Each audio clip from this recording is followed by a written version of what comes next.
అందరికీ నమస్తే అండి. దేశంలో పెట్టుబడుల ఆకర్షణలో, పెట్టుబడుల రాకలో ఆంధ్రప్రదేశ్ రాష్ట్రం అగ్రగామిగా ఉంది. 2004 తర్వాత దేశం మొత్తం మీద ₹1 పెట్టుబడి వస్తే అందులో పావలా వాటా 25% వాటా ఆంధ్రప్రదేశ్కే వస్తుంది. ఇది నేషనల్ మీడియా వచ్చింది అండ్ ఎకనమిక్ టైమ్స్ సర్వేలో చెప్పింది. అందుకే business forum of the reformer of the ఇయర్గా చంద్రబాబు గారికి అవార్డు కూడా వచ్చింది. దానికి కారణం ఏంటంటే ఆంధ్రప్రదేశ్ రాష్ట్రానికి వస్తున్న పెట్టుబడులు. అయితే ఈ పెట్టుబడులు ఎలా వస్తున్నాయి?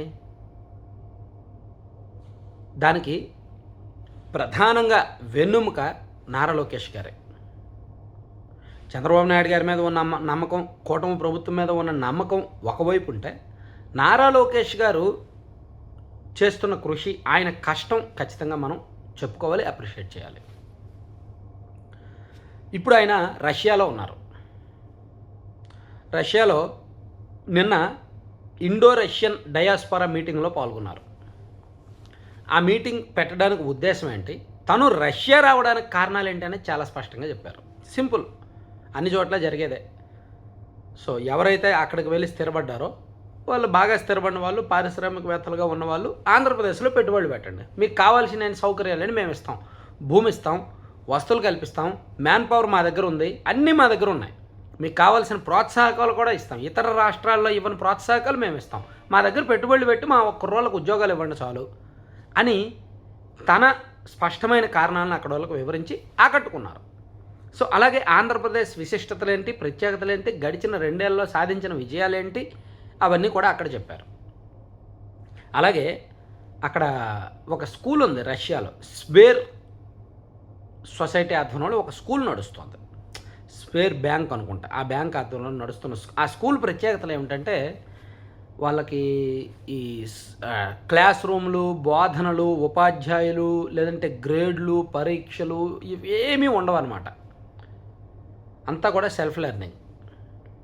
ఒక విద్యార్థికి మరొక విద్యార్థి అధ్యాపకుడు, టీచర్లా ఉంటారు. సెల్ఫ్ లెర్నింగే ఎక్కువ ఉంటుంది. పిల్లలకి చిన్న వయసు నుంచే వ్యవస్థల పనితీరు మీద, పరిస్థితుల మీద అండ్ రకరకాల పజిల్స్ మీద అంటే అన్ని సబ్జెక్టులు ఉంటాయి. అన్ని సబ్జెక్టుల్లో కూడా అక్కడ సెల్ఫ్ లెర్నింగే ఎక్కువ ఉంటుంది. అది ప్రపంచంలో అత్యంత అరుదైన స్కూల్ అన్నమాట. రష్యా రాజధాని మాస్కోలో ఆ స్కూల్ ఉందన్నమాట. స్కూల్ 21 దాని పేరు. సో ఇక్కడ అంటే సాధారణంగా ప్రతి స్కూల్లో, ప్రపంచంలోని ఏ స్కూల్లో అయినా సరే ఇవన్నీ ఉంటాయి, కానీ ఇక్కడ ఉండరు అనమాట. సో ఈ ప్రత్యేకతలు ఏంటంటే, సాంప్రదాయ విద్యా విధానం ఉండదు, పాఠశాలలో ఉపాధ్యాయులు అధికారిక ఉపన్యాసాలు, గ్రేడ్లు ఉండవు, సహచర విద్యార్థుల ద్వారా అభ్యసనం ఉంటుంది, పూర్తిగా విద్యార్థులు గేమిఫైడ్ ప్రాజెక్టు ఆధారిత సహకార పనుల ద్వారా నేర్చుకుంటారు, ట్యూషన్ రహిత విధానం. స్వేర్ బ్యాంకు ఈ ప్రోగ్రాంకు ఎంపికైన విద్యార్థులకు ఎటువంటి ఖర్చు లేకుండానే ఐటీ, సాఫ్ట్వేర్, ఇంజనీరింగ్ కోర్సులు చదవడానికి వీలుంటుంది. 24/7 ప్రవేశం, క్యాంపస్లు నిరంతరం పనిచేస్తాయి. అంటే ఇక్కడ ఇదిగో జూన్లో సిలబస్ స్టార్ట్ అవుద్ది, ప్రవేశాలు ఉంటాయి, ఇదిగో మార్చిలో ఎగ్జామ్స్ ఉంటాయి అనే రెగ్యులర్ ప్లాట్ఫామ్, రెగ్యులర్ విధానాలు ఏమీ ఉండవు. ఎప్పుడైనా వెళ్ళొచ్చు, ఎప్పుడైనా రావచ్చు. అంతా కూడా సెల్ఫ్ లెర్నింగ్. ఇక్కడికి వెళ్ళి చదువుకొని సెల్ఫ్ లెర్నింగ్ ద్వారా అభ్యసించిన వాళ్ళు, సహచర విద్యార్థుల ద్వారా నేర్చుకున్న వాళ్ళకి స్వేర్ బ్యాంక్ ద్వారా వాళ్ళు ఉన్నత విద్య అభ్యసించడానికి, ఇంజనీరింగ్, మెడిసిన్, వాళ్ళు ఏం చదివినా సరే దానికి ఈ బ్యాంక్ సహకారం అందిస్తుంది. ఆ తర్వాత ఉద్యోగాలు ఇప్పించడంలో కూడా కీలక పాత్ర పోషిస్తుంది. సో ఇదొక ప్రపంచంలో అసలు అరుదైన స్కూలు. అండ్ ఈ స్కూల్లో ప్రవేశం కూడా అంత ఈజీ కాదు, చాలా భిన్నంగా ఉంటుంది. విద్యార్థి గత టాలెంట్, ప్రతిభ ఎలా ఉంది, డిగ్రీలు, ముందస్తు కోడింగ్ పరిజ్ఞానాన్ని పరిగణలోకి తీసుకోరు. సాధారణ నమోదుకు ముందు దరఖాస్తుదారు ఆన్లైన్లో కాగ్నిటివ్ పరీక్ష రాయాలి.